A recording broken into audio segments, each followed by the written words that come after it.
원자재도 최근에 보면 구리 같은 산업금속 쪽 일부 메탈들은 또 가격이 아주 좋거든요. 그런 쪽에 수혜를 받을 수 있는, 예를 들어 구리 관련돼 있는 기업도 있을 것이고 광희 산업 관련돼 있는 기업들도 숫자는 계속 좋아지고 있단 말이죠. 2차 전지라고 해서 다 오른 건 또 아니에요.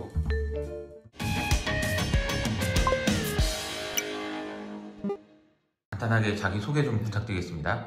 네, 메리츠증권 광화문 금융센터의 1지점장 김웅입니다. 만나서 반갑습니다. 올해 어때요? 좀 분위기가 전반적으로 뭐? 작년에 워낙 안 좋았었기 때문에 올해는 이제 시장이 반등했던 만큼이나 그 투자자분들 분위기도 나름대로는 괜찮은 편이시고요. 그리고 기회가 계속 주어진다는 게 좀 다른 면인 것 같아요. 인공지능이었다가 그리고 로봇이었다가 지금 이제 전기차였다가 그 다음에 또 뭔가 또 나오겠죠. 그런 분위기가 이어진다라는 측면에서는 이게 좀 건강한 순환매 국면처럼 이제 볼 수도 있겠구나. 이런 면에서는 매우 긍정적입니다.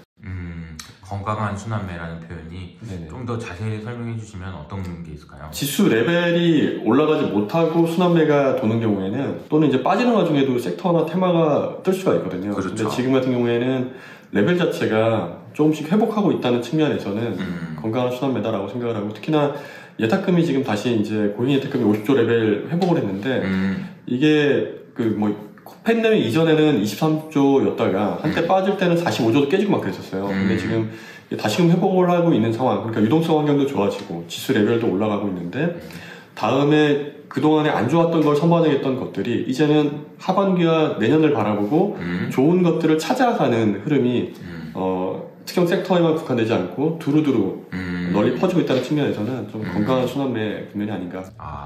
좀 그 시장에 대해서 이제 작년보다는 확실히 좋아진 거는 맞는데, 네네네.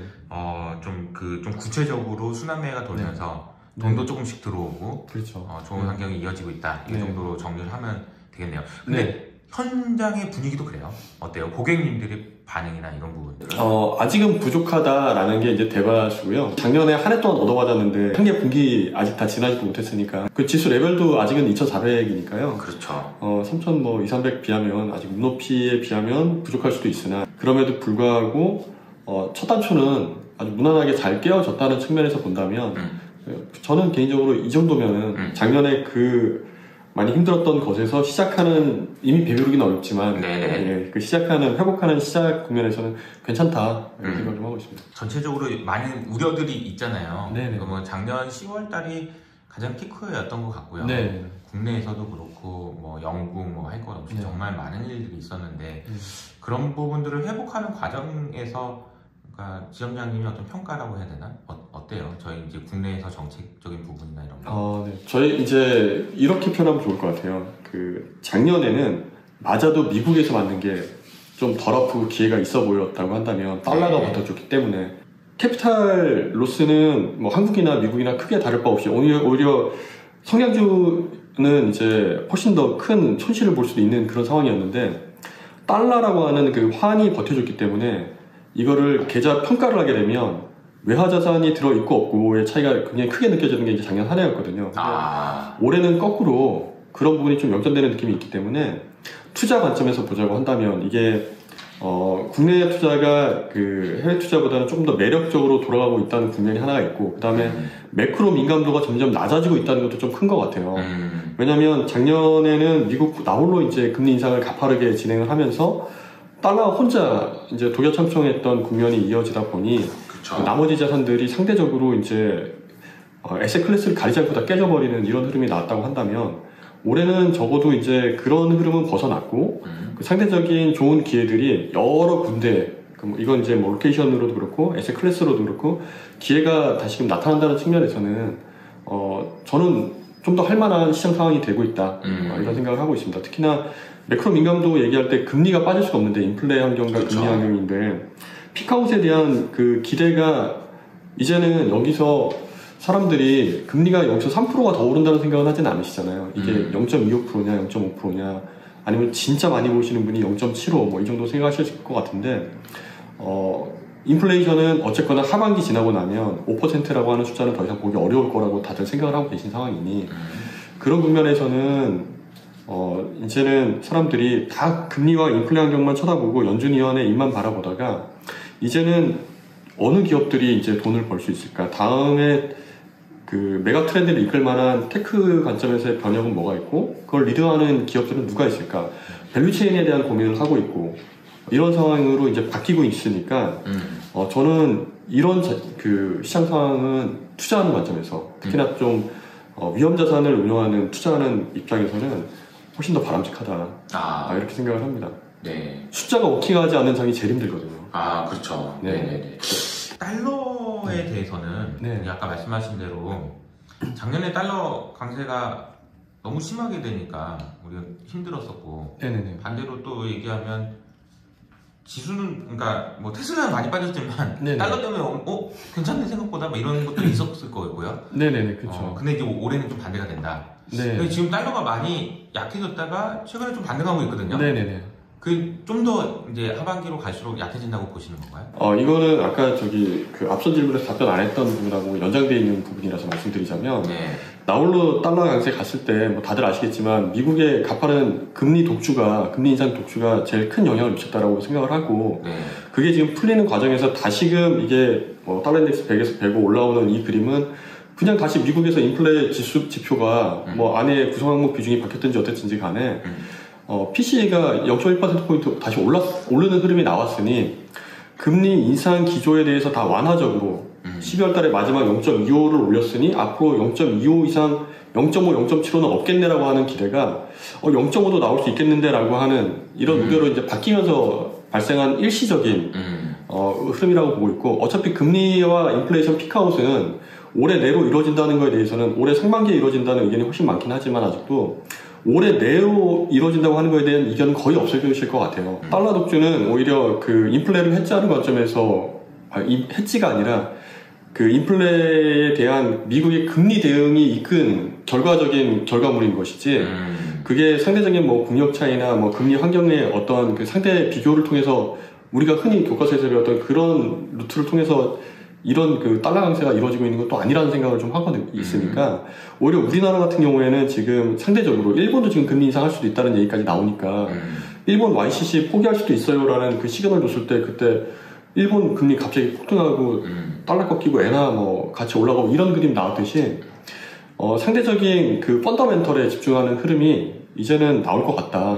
인플레이션 환경이 완화되면 완화될수록 달러 독주보다는 그 국가들 또는 경제 번역마다의 그런 본연의 펀더멘털에 집중하는 시대가 올 것 같은데 그렇게 보면 한국은 너무너무 매력적이라고 이제 생각을 하는 거죠. 그래서 다른 통화들도 뭐 상대적으로 달러 대비 좋을 수 있겠지만 그러니까 원화는 특히나 달러 대비 매력적인 자산으로 올해는 상대적으로 지금이야 그 원달러 환율이 이제 1,300원 다시 이제 되돌파를 해서 우려스러울 수도 있겠으나 시간 지나면 지날수록 우리나라의 펀더멘털에 집중하고 조명을 하면 할수록 우리나라 지금 돌이켜보더라도 작년에 뭐 강원헤드 레고랜드 이제 사태 이후에 채권금리 떴던 거 정책에서 그 정책금융으로 다 발빠르게 대처를 했었거든요. 증권사에서 지급보증했던 거 못 나갈 수 있어요. 만기연장 안 될 수도 있어요 하니까 그 증권사들을 백업해서 정부기관에서 증권사한테 돈을 싸줬었고 올해만 되더라도 부동산 터질만 하니까 정부가 액션하진 않았지만 정 안 되면 정부에서 매입할 수도 있어요 라는 시그널을 줬었고 그리고 금리 올라가는 부분에 대해서도 사실 금리 인상도 저희가 정말 선제적으로 21년 8월부터 미국 연준은 22년 3월부터 금리 인상했는데 우리는 그보다 훨씬 앞서서 금리 인상을 했었는데 그것도 굉장히 마일드한 스텝 밟으면서 우리는 항상 0.25 베이비 스텝만 밟았고 그것도 3번 연속 밟은 적도 없고 2번 밟았다가 속도 조절하고 경기 상황 보고 환율 보고 그러면서 이제 잘 진행해 오셨단 말이에요. 그러니까 이게 정책 면에서도 그렇고 그리고 금융, 통화 정책 면에서도 그렇고 재정 정책적인 측면에서도 그렇고 지금은 좀 건전한 대응을 잘 하고 있다. 우리나라의 그 뭐 한은의 정책 대응이 잘하고 있다 이렇게 평가를 하시는 거죠. 특히나 이게 전반적으로 다 잘하고 있어요. 우리나라 최고가 이 느낌이 아니라 그런 느낌은 아니지만 위기가 벌어질 수 있는 포인트들을 미리 짚어서 잘 단도리를 치고 있다. 이런 측면으로 지금 바라보고 말씀드립니다. 우리가 올해 초에 사실은 이제 여러 가지 걱정했던 것 중에 크레딧 리스크 걱정 많이 했잖아요. 부동산도 그렇고 둔촌 주공이 어떻게 되는지도 그렇고요. 그런 문제는 이제 다 해결됐다고 봐야 되나요? 이 부분에 대해서는 제가 제 말씀드리기보다는 저희 리서치 하우스에서 이제 바라보는 뷰를 하나 좀 갖다 드리면 해결되지 않았죠. 근데 터질 수 있겠지만 터질 가능성을 낮다고 보는데 그 이유가 정부에서 부동산을 다 살 수는 없겠죠. 그렇다면 중요한 게 크레딧 리스크로 전이가 되려고 하면 금융기관이 지급보증 서고 있는 현장에 문제가 생겼을 때 그 돈을 누가 막아줄 것이냐에 대한 문제로 이제 귀결이 돼야 될 텐데 지금은 1금융권에서도 해당되는 문제되는 그 현장을 가지고 있는 증권사들은 본인들의 자본으로 막을 수 있는 범위 내에 있는 현장들임에도 불구하고 굉장히 큰 리스크를 지고 있다는 이유만으로 전체 시장 상황으로 이게 확대될 수도 있구나라고 사람들이 얘기를 하고 있는 상황이었는데 그거를 만약에 1금융에서 막아주는 그림이 나온다. 그 증권사를 인수해버린다든지. 근데 사실 이게 이런 부분이 어떻게 보면은 증권사보다 은행이 훨씬 더 크잖아요. 훨씬 더 크죠. 운용하는 규모나 이런 면에서. 그래서 이제 증권사가 이제 애기라고 하면 좀 힘들어할 때 큰 은행이 나와서 그냥 됐어 이렇게 단도리 쳐버린다는 거죠. 그런 가능성이 있다라는 얘기잖아요.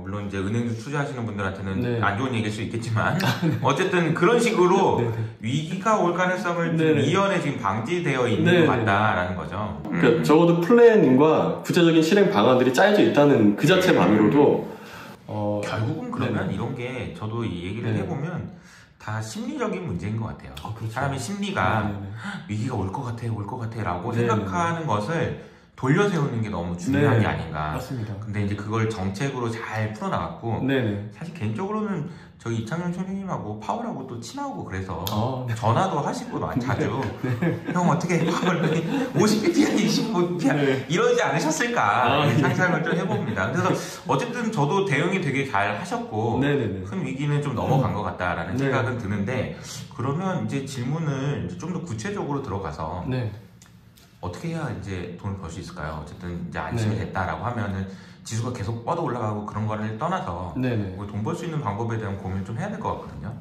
이게 그 상상력이 워킹하고 숫자가 워킹하고 상상력이 워킹하는 시장이라고 하면 이게 너무너무 행복한 고민이 되는데 그런 면에서 보면은 제가 이제 역으로 이제 질문을 드려봐요. 투자를 할 때 처음 뵈면은 지금보다 지수가 20%가 더 올라있는 상황이 투자하기 좋겠습니까? 지금이 더 투자하기 좋겠습니까? 라고 하면 이게 당연히 20% 오르기 전에 투자하는 게 좋다고 생각을 하세요.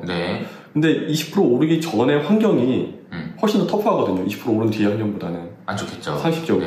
그런 관점으로 말씀을 드리고 그리고 그 좋아졌을 때에 누가 그럼 더 빨리 확실하게 좋아질까에 대한 고민을 한다라고 하는 부분을 가지고 지금 저는 접근을 하고 있습니다. 왜냐하면 투자라고 하는 게 결국은 경제가 명목 관점으로 어쨌거나 굴곡은 있을지언정 끊임없이 우상향한다라는 전제에 동의하시는 분들이 하는 활동이 이제 투자 활동이라고 저는 생각을 하고 자본주의죠. 그렇게 보면 결국은 펀더멘털로 그 외부적인 투자 심리 요인들이 단기에는 어떻게 그 변동성을 위든 아래든 키울 수 있을지 모르더라도 결국 그 레벨 자체, 높이 자체는 펀더멘털이 얼마나 성장했느냐 아니냐 그러니까 이제 좌우한다라고 생각을 하고 그런 관점으로 선정할 수 있는 섹터나 기업이 존재한다면 굉장히 그 바람직한 투자안이 될 거다라고 생각을 합니다. 근데 이게 그 특히나 우리나라의 전체 산업 내 비중이 시가총액 비중도 그렇고 산업 매출 비중이 제일 높은 게 반도체거든요. 반도체죠. 근데 그 산업이 지금 제일 안 좋은데도 불구하고 지수는 반등을 했어요. 근데 그 산업들이 지금 제대로 된 평가를 받고 있냐면 전혀 그렇지가 않아요. 삼성전자만 하더라도 그 PBR이 1.3, 1.8배 밴드에서 주로 움직이는데 지금 1.2배 수준이거든요. PBR 기준으로도. 그리고 이익이 아무리 깨졌어도 여기서 더 깨질 수 있느냐. 지금 다른 분들도 얘기하기를 반도체 가격의 하락과 마진이 깨지는 거에 대해서는 이미 다들 알고 있었는데 그 사이클이 가격 하락이 이제 곧 멈출 거다라는 부분에 대한 바이를 PBR 관점에서 했고 그 다음은 재고가 줄어들면 진짜로 가격이 하락이 오르겠구나. 다음은 재고 사이클이 이끌 가능성이 높겠구나. 이렇게 얘기를 한다고 한다면 그 인텔에서 얼마 전에 이제 그 차세대 13세대 이제 모바일 칩을 내놨는데 DDR5와 호환되는 그런 칩들이 올해 계속 나올 거예요. 서버용으로도 나오고 5월달에 이제 서버용 나올 텐데 그렇게 되면은 다음 제네레이션의 제품으로 이행하면서 평균 판매 단가는 올라갈 것이고 기존에 있던 재고는 계속 지금도 다운턴으로 이제 가고 있다고 생각을 하고 있는데 눈에 다 안 보인다 뿐이지. 그런 과정이면 하반기부터는 빠르면 사람들의 인식이 많이 바뀔 것 같고 내년이 되면 그거는 그냥 펀더멘털로 숫자로 드러나게 될 텐데 그런 걸 선반영할 수 있는 것들에 대한 관심을 지금부터 갖는 게 저는 매우 중요하다고 생각을 합니다. 예를 들어서 지금도 반도체에 대한 그러면 개인적으로 지금부터는 반도체에 계속 관심 가지시는 게 좋지 않을까요? 앞으로 1년이라고 하는 투자를 일주일을 보면 시계가 안 보이겠지만 반년 또는 1년으로 이렇게 열어놓고 선반영하는 시장이다라고 전제를 하고 접근을 한다고 하면 반도체는 2분기부터는 관심 가지시는 게 맞다라는 이런 생각을 하고 그리고 성장주가 먼저 반등을 했는데 예를 들어서 1월 달에 시장 반등 나올 때 미국에서 테슬라만 보고 계셨겠지만 그보다 더 많이 올라갔던 주식은 카바나라고 하는 한계 기업이 있거든요. 중고차 온라인 판매하는 기업인데 부채도 많이 늘어있고 M&A를 공격적으로 해서 그래서 금리 인상기에 가장 그 피해를 많이 취약했던 그런 기업인데 주가는 오히려 테슬라보다 훨씬 많이 올랐어요. 바닥 대비로는. 물론 주식이 고점 대비로는 20분의 1토막 이렇게 나섰는데 20분의 1토막 그럼에도 불구하고 성장주에 대한 성장 밸류를 아직은 다 주진 못하더라도 적어도 아주 마지노란 환경을 극복해낼 수 있는 여지가 보인다는 것만으로 지금 프라이싱을 조금씩 해주고 있는 상황이니 거기서 좀 더 나가서 진짜로 펀더멘털이 확실하게 좋아진다니까요? 이런 답변을 할 수 있는 기업들이라고 하면 찾아내기에 따라서 섹터 단으로는 저는 지금 그런 관점에서 눈여겨보는 게 반도체도 있고 그 다음에 OLED 관련되어 있는 디스플레이 밸류체인도 있고 그리고 지금은 다들 거들떠도 안 보고 있는데 감사보고서 일단 나오고 거들떠 보겠다라고 하는 헬스케어 섹터 헬스케어 섹터는 항상 감사보고서 이슈가 있거든요. 적자 기업이 제일 많으니까 그래서 그 지날 때쯤 되면 진짜 그 본연의 펀더멘털이 그동안에 계속 개선되고 있었음에도 프라이싱을 못 받으셨던 그런 기업분들 밸류체인들이 2분기, 3분기에는 좀 더 나은 흐름 받을 수 있는 그리고 순환매 주인공이 될 수 있는 이런 것들이 될 거다라고 이제 개인적으로 생각을 합니다. 자, 이게 그 섹터도 짚어주셨는데 이게 그 말씀이 되게 인상적이네요. 그러니까 결과적으로는 우리가 투자를 한다는 것은 한 1년 후를 보고 1년 후를 상상했을 때 지금보다는 좋아질 거냐 안 좋아질 거냐를 생각하면 좋아질 가능성이 높다. 매크로를 떠나서 업황을 보면 여기서부터 더 안 좋아지기는 어렵다. 이 생각을 하고 접근을 하면 반도체, OLED, 헬스케어 이런 섹터 접근. 그리고 헬스케어가 오늘부터 조금 반등하더라고요. 저희 촬영해 주시고 그죠? 근데 이제 헬스케어도 말씀하신 게 맞는 게 감사보고서 나오면은 또 이게 문제가 되는 섹터들이 많으니까 있으니까 그거 끝나면 사야지 하는데 벌써 사는 것 같기도 하고요. 그죠? 미리 어차피 뭐 문제 없을 것 같아요 하는 기업들은 먼저 살 수 있죠. 그쵸. 뭐 아니면은 그냥 비중 뭐 ETF를 통해서든 접근할 수 있는 것도 있는 것 같습니다. 또 있을까요?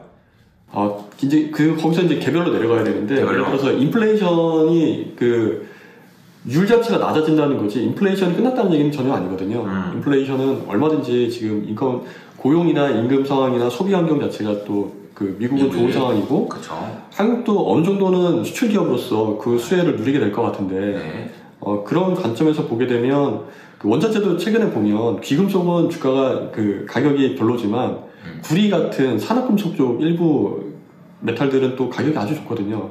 에너지 가격은 못 돌았지만 그런 면에서 보면 그런 쪽에 수혜를 받을 수 있는 예를 들어 구리 관련되어 있는 기업도 있을 것이고 우리나라에 그리고 이제 방위산업 관련되어 있는 기업들도 한 차례 작년에 선풍적인 인기를 한번 끌고 갔지만 숫자는 계속 좋아지고 있단 말이죠.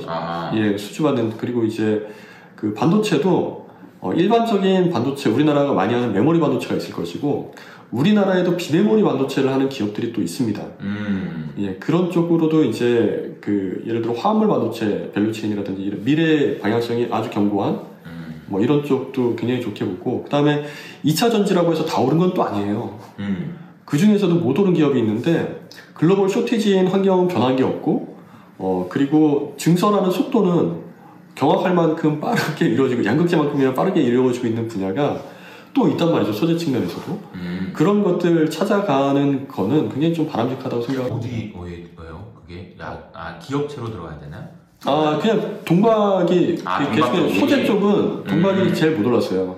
지금 실리콘 응급제라고 하는 아직 현실화되지 않은 비즈니스에 대해서도 밸류를 먼저 주고 있는데 양극재, 응급제, 전해질 그리고 이제 그 외에 케이싱은 그 케이스 하는 쪽 패키징 관련되어 있는 밸류체인도 이미 밸류를 많이 줬고, 근데 상대적으로 이제 마진이 깨졌던 원가 이슈 때문에 마진이 깨졌던 일부 소재들은 주가 반영을 아직 많이 못 해줬어요. 근데 그런 것들이 개선되냐 안 되냐 그런 거 따져볼 수 있죠. 한번 가보고 그 다음에 원가 요인이 제일 큰 게 뭐였어요? 전기료와 인건비였는데 그 값싼 동남아로 가셨다고요? 그게 언제부터 돌아가죠? 올해 하반기부터. 그러면은 전체적인 펀더멘털이 증설과 맞물려서 앞으로 그 디스카운트 요인으로 작용했던 마진은 회복되고 그 외형 성장은 남들 하는 만큼 또 계속 하게 나가시는 그림은 변함이 없겠네요. 이런 것들 확인할 수 있잖아요. 네, 이런 그림. 이거 뭔지 아시는 분은 아실 거예요. 어떤 종목인지. 근데 이제 그런 접근이 되게 좋은 것 같아요. 그러니까 인플레이션, 그러니까 원가가 올라가가지고 지금 실적이 깨진 거잖아요. 그렇죠. 그러니까 실적이 지금 당장 실적이 깨진 것 때문에 주가는 빠졌지만. 앞으로 이게 그럼 성장 안 할 거야? 그러면은 양극재, 음극재는 그렇게 다 쓰고 공박을 안 할 거야? 이건 아니니까, 그죠? 근데 이제 주가 레벨은 좀 더 매력적일 수 있다 이런 얘기네요. 네. 그러니까 이제 지점장님은 좀 전체적으로 매크로도 보시는데 구체적으로 이게 종목들도 많이 보시나 봐요. 그럼요. 최근에 탐방을 다녀보시면 뭐 구체적인 기업을 언급하긴 그러시겠지만 뭐 어때요? 그냥 느낌이 이제 탐방을 다니시면서 혹은 이제 기업체와 미팅을 하시면서 받으신 느낌이라고 해야 되나? 어떤 큰 틀에서 그 마진 회소는 작년에 그 급격한 인플레 구간에서 다들 데미지를 받으셨어요. 대부분의 우리나라 이제 제조업이 그 메인이니까 다 받으셨고, 그렇기 때문에 빠른 기업들은 3분기부터 타격을 받아서 별로였고, 4분기 대부분 1분기가 굉장히 안 좋으세요. 원가 부담 요인들. 지금이 1분기잖아요, 지금. 그죠? 1분기 실적이 이제 5월 중순까지 다 나오게 될 텐데, 근데 빠른 기업은 2분기부터 업턴하고, 늦어도 3분기부터는 그런 원가 요인 부분이 어느 정도 대부분 다 해소돼서 좋은 쪽으로. 왜냐면 작년에 크게 올라갔던 원가를 이미 대손으로 쌓아놓고 선반영했던 기업들이 많아서 올해는 오히려 그게 환입될 수 있다는 거죠. 근데 이게 보면은 앞서 말씀하신 대로 인플레이션이 끝난 것도 아니지만 아니죠. 근데 어떻게 실적이 좋아져 이렇게 할 수 있는데 아까 말씀하신 대로 먼저 쌓아놨다는 거죠. 작년 실적으로. 우리 작년에 또 그 공급망 교란이 있었잖아요. 특히나 반도체도 대란이 있었고 비메모리 부분에 있어서 그래서 그때 그거를 웃돈을 주고 다들 구하셨던 거죠. 그래서 그런 부분에 대해서는 미리 이제 대손을 쌓은 아주 우량한 기업들이 또 있습니다. 그러면 다녀보면 느낌이 다 외형 성장은 크게 작년에도 외형 성장 자체가 꺾인 거는 아니었거든요. 대체로 외형 성장이 이제 공급망 교란 때문에 일부 있었다고 하더라도 올해, 내년, 후년 가게 됐을 때 그림을 다들 느낌이 지금 가서 여쭤보면 상반기보다는 확실히 하반기가 좋을 거고요. 하반기보다는 내년이 또 좋을 게 많습니다. 이렇게 이제 이런 톤의 답변이 들어와요. 보통 대부분의 회사가 그렇게 얘기하지 않나요? 어느 국면에 근데 이게 깨졌던 게 작년이었어요. 작년에는 우리 이러다 망할 것 같아요. 이런 분위기였어요? 망한다는 아니고 기대했던 거는 못 맞출 가능성을 열어두셔야 될 것 같습니다. 그런 게 좀 그런 톤이 많았다면 그 다음에 이제 톤도 좀 다운하는 솔직한 기업들은 내년 초에까지 좀 그 부정적으로 보고 있습니다. 특히 마진은 지금 비용이 좀 많이 올랐던 영향이 있을 수 있습니다. 뭐 이런 식의 얘기가 있었다고 한다면 지금은 그냥 굉장히 그 편안하게 얘기를 해주신다는 거예요. 그 IR 담당자들의 표정만 봐도 사실은 회사가 어떤 상황인지를 알 수 있긴 해요, 그죠? 그렇죠. 근데 또 이제 그 인간 지표이신 분들도 좀 있어요. 저도 다녀보면 너무 좋아요. 그러니까 저도 이제 옛날에 주식 투자할 때 좋지 않아요? 이렇게 물어보면서 이제 투자를 해가지고 가지고 있는데 계속 끝까지 안 좋다고 하는 거야. 그러다가 어느 날 갑자기 우리 회사 너무 좋아졌어요 이렇게 얘기하는 순간이 꼭지였어요. 그 뒤로 안 좋아지더라고. 그러니까 주가를 맞추기는 상당히 어렵지만 지금 말씀하신 대로 작년하고 올해 분위기나 톤이나 이런 것들이 많이 바뀌었다. 이거는 좋네요. 그렇습니다. 제가 이제 항상 그 제일 좋아하는 투자자 중에 코스톨란이라고 하는 분이 이제 계신데요.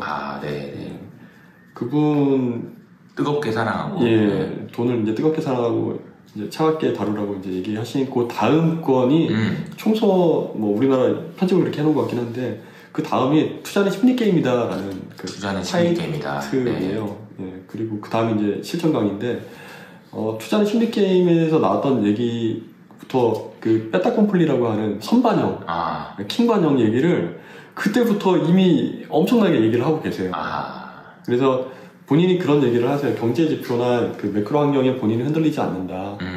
나는 항상 그 적자였던 기업이 흑자로 돌아서는 그 순간을 너무너무 좋아하고 그런 기업들을 찾기 위해서 애를 썼었고 이 얘기는 망가질 기업들만 돌아다녔다는 얘기가 아니라 너무 좋은 기업인데 지금 일시적인 어려움을 겪고 있는 기업들 그런 기업들을 오히려 좋아지기 전에 사서 남들 다 안 좋다 막 이렇게 가도 올리고 있을 때 공격적으로 이렇게 스텝을 밟으시는 그리고 그 이후에 벌어지는 오만 변동성과 투자 심리에 영향을 미치는 이런 정치 변수들, 외부 변수들에 대해서는 본인은 그냥 의도적으로 길을 막았다라는 표현도 쓰시더라고요. 네. 내가 본 펀더멘털의 구도가 깨지지 않았다, 성장에 대한 구도가 깨지지 않았다고 한다면 내가 바라봤던 그 타겟 밸류까지 계속 나는 그 가치를 충분히 누릴 때까지 기다리겠다, 참고 견디겠다라고 하는 표현이 거기 같이 녹아있다고 저는 생각을 하는데요. 그게 정말 가슴에 와닿고 저도 이제 작년 그리고 올해 지나면서 제가 알고 있는 정말 보석 같은 그런 기업들 그 가치와 구도가 변하지 않았어요. 지금 작년에도 계속 가보고 올해도 계속 가보고 듣고 있는데 그런 투자들을 찾아서 그 좋은 투자 포트폴리오를 정말 보석만 담아서 잘 가져가시면 시장 상황은 올해도 분명히 흔들릴 요소들이 많을 거거든요. 여러 가지가 많죠. 예, 여러 가지 많을 거예요. 그 고용 측면에서도 그렇고 소비 측면에서도 그렇고 터질 것들이 아직도 뭐 몇 가지 또 남아있다고 다들 얘기를 하니까 다 이렇게 돌다리를 두드리시되 보석들이라고 하면 꼭 잘 쥐고 계시는 헐값에 이걸 내버리지 않으셨으면 하는 바람이 좀 있습니다. 특히 올해 내년은 좀 편안하게 바라보셔도 되지 않을까. 편안하게 두 손 쥐고 계셔도 되지 않을까. 작년보다는 좀 편안하게. 그리고 이제 섹터 단에서도 그렇고 투자 아이디어도 좀 너무 좋은 말씀 해주셔서 감사합니다. 네. 다음에 또 한번 또 놀러 올게요. 아니면 다음에는 저희 이제 스튜디오로 한번 오셔서 한번 좀 네네 오늘은 이제 현장감을 느끼시라고 직전에 제가 한번 찾아왔고요. 다음에 또 한번 모시도록 하겠습니다. 감사합니다. 감사합니다.